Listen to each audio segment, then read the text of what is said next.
I hate being a government servant. I hate being a government servant.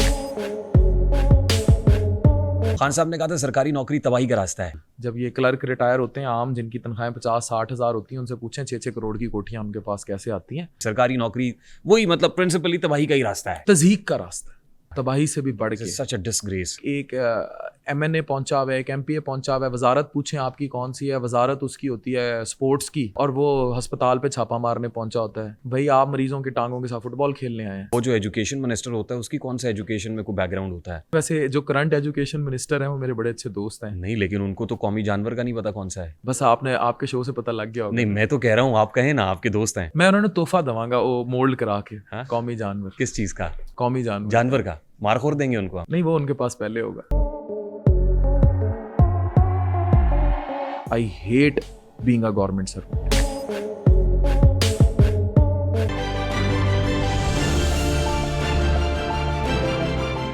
सरकारी नौकरी आपने कभी नहीं की? सरकारी नौकरी मैंने की। सरकारी नौकरी में मैं मेडिकल ऑफिसर रहा, लेकिन मैंने सरकारी नौकरी 2019 में रिजाइन दे दिया था। छोड़ दी थी। उसके बाद मुझे बाद में 1-2 लेटर आए कि आपने दोबारा ज्वाइन करना है, या आया एक शो कॉज भी आया। मैंने फिर वही जवाब जमा करा दिया कि मुझे बेशक सरकारी, मैं क्योंकि आपके कैमरे पे बात कर रहा हूँ कि मैंने उन्हें कहा कि मुझे बेशक आप टर्मिनेट कर दें। I do not want to continue government. Khan साहब ने कहा था सरकारी नौकरी तबाही का रास्ता है, इसलिए छोड़ दी आपने? खान साहब की आइडियोलॉजी के अलावा भी मुझे ज़ाती तौर पर यह लगता है कि सरकारी नौकरी, अभी आपने परिंदे वाला शेर बड़ा अच्छा पढ़ा था, वो पर काट देती है आपके। तो मुझे लगता है कि जितना मैं वोकल था या मैंने लाइफ जैसे कैरी करनी थी, मैं तो किसी को मशवरा नहीं दूंगा कि जिंदगी भर कभी भी सरकारी नौकरी करे। सरकारी नौकरी के पीछे भागें। करना मजबूरी है तो दैट इज समथिंग एल्स, लेकिन उसको गोल ना बनाएं। ये यूथ यहाँ बैठी है, अगर दे वांट कि भाई हम गवर्नमेंट सर्वेंट हो और वो सरकारी नौकरी मिल गई तो रिश्ता अच्छा आ जाएगा, it's bad. It's the approach is bad. नहीं, वो सरकारी नौकरी में करना कुछ नहीं पड़ता ना, with an intent of corruption नहीं, बहुत कुछ करना भी पड़ता है। हमारे मुल्क में बड़ा कुछ सरकारी नौकरी की आड़ में चलता है। जब ये क्लर्क रिटायर होते हैं आम जिनकी तनख्वाहें 50-60 हज़ार होती हैं, उनसे पूछें 6-6 करोड़ की कोठियां उनके पास कैसे आती हैं। तो it is all about your differentiation. हाँ, लेकिन वो सब नहीं करते ऐसा, वो चंद होते हैं ऐसे काली भेड़ें होती हैं। मैंने अपने अम्मा बा, मेरे प्रोफेसर रिटायर हुए हैं दोनों निश्तर से, अम्मी अभी सिटिंग भी हैं। मैंने इनके साथ लोहे के बंचों पे बैठा हूँ, तबादलों के चक्कर में ब्यूरोक्रेसी के धक्के खाए हैं। और I openly say that I hate being a government servant. I would never ever, मुझे इस टाइम किंग एडवर्ड की वीसीशिप भी ऑफर हो जाए, आप नहीं करेंगे? नहीं, मुझे वजारत भी ऑफर हो जाए गवर्नमेंट की, तो मैं नहीं करूँगा। बिल्कुल सही, this is your own choice. और आप ये समझते हैं कि नहीं, ऐसा नहीं होना चाहिए, सरकारी नौकरी वही मतलब प्रिंसिपली तबाही का ही रास्ता है, तज़हीक का रास्ता। हाँ, तबाही से भी बढ़ के। सच अ डिसग्रेस है ना टू बी अ सरकारी नौकर। The way now the things are dealt कि आपने अपने नज़ले पूरे सिस्टम के अगर डॉक्टर पे डालने होते हैं। पॉलिटिकल इंटरवेंशन भी बहुत है वो तो देखें। अब मुझे बड़ा अफसोस होता है जब मैं सरकारी अस्पतालों में देखता हूँ कि एक MNA पहुंचा हुआ है, एक MPA पहुंचा हुआ है, वजारत पूछें आपकी कौन सी है, वजारत उसकी होती है स्पोर्ट्स की। और वो अस्पताल पे छापा मारने पहुंचा होता है। भाई आप मरीजों की टांगों के साथ फुटबॉल खेलने आए हैं, ठीक, नन ऑफ योर बिजनेस। ठीक, बिकॉज कमजोर टारगेट है। तो डॉक्टर्स, तो वो जो एजुकेशन मिनिस्टर होता है उसकी कौन सा एजुकेशन में कोई बैकग्राउंड होता है? लेकिन वो एजुकेशन मिनिस्ट्री है ना उसके पास। ये बस फिर आप जानते हैं, वैसे जो करंट एजुकेशन मिनिस्टर हैं वो मेरे बड़े अच्छे दोस्त हैं। नहीं, लेकिन उनको तो कौमी जानवर का नहीं पता कौन सा है। बस आपने आपके शो से पता लग गया होगा। नहीं, मैं तो कह रहा हूँ आप कहें ना, आपके दोस्त हैं, आप उनको कहते नहीं? मैं उन्होंने तोहफा दवांगा वो मोल्ड करा के। कौमी जानवर। किस चीज का? कौमी जानवर। जानवर का मारखोर देंगे उनको आप? नहीं, वो उनके पास पहले होगा। अच्छा, मारखोर होगा कहीं ना कहीं, तो वो जहाँ है वहाँ है ना। ये आप कह सकते हैं। आप नहीं कह सकते?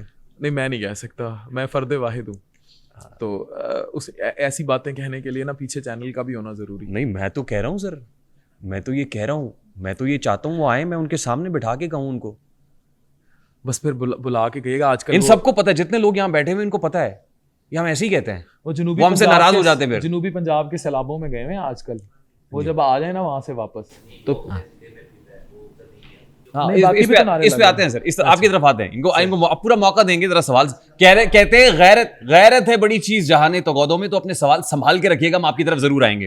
ठीक, तो डॉक्टर साहब, मुद्दा ये है कि बहुत से ऐसे लोग हैं जिनका काम करने का नहीं है, जो कर रहे हैं वो वहां बैठे हुए हैं। बैठे, लेकिन मुझे जाती तौर पर यह लगता है कि डॉक्टर्स वही वाला मुद्दा आ जाता है, डॉक्टर सॉफ्ट टारगेट है मिनिस्ट्रीज का, हर तरह की मिनिस्ट्रीज का सॉफ्ट टारगेट है, नहीं होना चाहिए। चले खैर, आप ये बड़े बड़े वीसी वाइट कोट पहन के एक असिस्टेंट कमिश्नर का जब लाइनों में लग के वेट करते हैं, ये मेरे जितने उस्ताद मुझे सुन रहे हैं जो प्रोफेसर्स हैं या वाइस चांसलर्स हैं यूनिवर्सिटीज के, मुझे दुख होता है। इंटेलिजेंशिया ऑफ द कंट्री, ये intelligentsia of the country, they insult their degree, they insult their education by welcoming them with गुलदस्तास, स्टैंडिंग लाइक दरबारी, and I hate this thing. मजे की बात बताऊं आपको, वीसी लगता कैसे है, वो पहले ये एग्री करता है कि जब आप आएंगे हुजूर तो मैं दरवाजे से बाहर निकल के दरबारी बनना एग्री अब मैं दिलो निगाह फर्शे राह किए बैठा हूंगा, मैं बाहर, वो कहेंगे बच्चा जुमूरा घूम जा, वो कहेगा घूम गया उस्ताद, फिर वीसी लगता है। मैं आता हूँ सर, अपना सवाल संभाल के रखिए, मैं सिर्फ आता हूँ, आई नो कि बहुत जज्बाती हैं आप, मैं इसलिए सरकारी नौकरी नहीं की भाई। हाँ तो वो वीसी लगता ही तब है सर। मैं सारे जितने वाइस चांसलर्स देख रहे हैं और जो मामला आते हैं, मैं बिल उमूम ये बात कर रहा हूँ, बिल खुसूस किसी पर्टिकुलर शख्स की बात नहीं कर रहा, लेकिन यहाँ वीसी लगने के लिए या सेक्रेटरी लगने के लिए या डीआईजी लगने के लिए, इनफैक्ट यहाँ बैठे हुए डीआईजी हमसे नाराज हो गए थे इस सवाल के ऊपर, इवन डीआईजी लगने के लिए आपको मैसेज करना पड़ता करूंगा ना। वो देखा था मैंने आपका पॉडकास्ट, वैसे he is very handsome man, he is very handsome, DIG Khan साहब भी बड़े हैंडसम, फैसल साहब इज वेरी हैंडसम जी, खान साहब हैंडसम है, इसमें कोई दो राय तो नहीं जी, है, बिल्कुल वेरी हैंडसम, इसमें कोई दो राय नहीं है। और मैं चाहता हूं कि अगर वो अब जेल से हैं तो उन्होंने अपनी फिटनेस को मेंटेन कर पाया, और जितना स्ट्रेस और बाकी कॉर्टिसोल की चीजें होती हैं, वो I want to see him similarly physically fit, वो वैसे ही आए जैसे वो। इंशाल्लाह इंशाल्लाह इंशाल्लाह, और more power to him. Exercise करने वाले बंदे हैं आप, ये समझ सकते हैं। नहीं बिल्कुल, वो तो जम के एक्सरसाइज करें, खान साहब कमाल आदमी है, 2 ट्रेडमिलों के ऊपर भागें और साइकिलिंग भी पूरी करें, और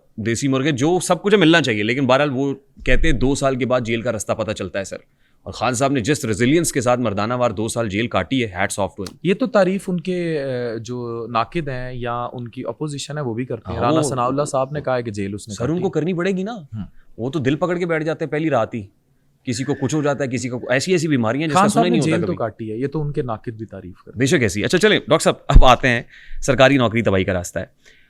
जब आपने प्राइवेट प्रैक्टिस शुरू की तो पहली पर्ची कितने में काटी थी आपने? मेरी 2000 फीस थी।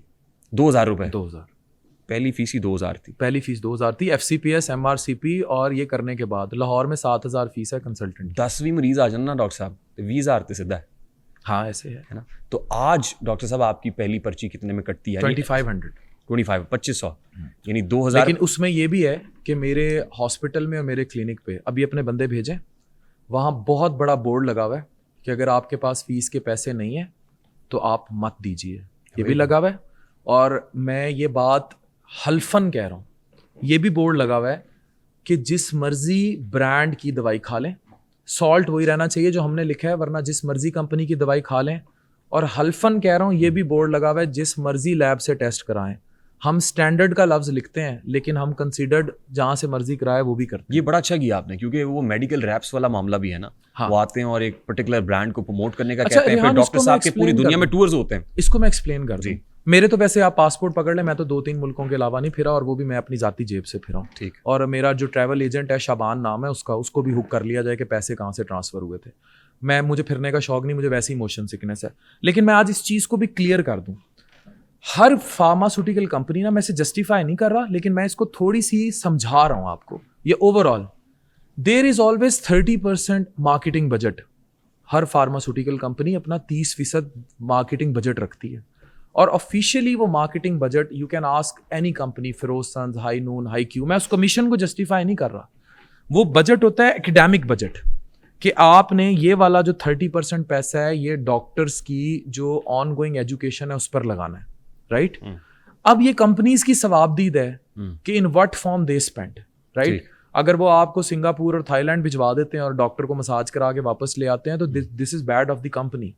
लेकिन 30% डॉक्टर की एकेडमिक्स का बजट जो है it is by in their budget, यानी ये भी कहीं ना कहीं को कॉर्पोरेट सोशल रिस्पांसिबिलिटी में आता है उनकी कंपनीज की। जी, एकेडमिक्स जो है वो शामिल है कि आपने जो ड्रग ला रहे हैं या जो भी, जैसे आजकल बड़ी रेस्मिट्रॉन फैटी लिवर के लिए बड़ी एक्टिव है, और वो बड़ी फैटी लिवर में लोगों ने ऐसे शुरू कर, मैंने सॉल्ट का नाम लिया, ट्रेड नेम नहीं लिया, तो वो लोग ऐसे लिखना शुरू हो गए हैं।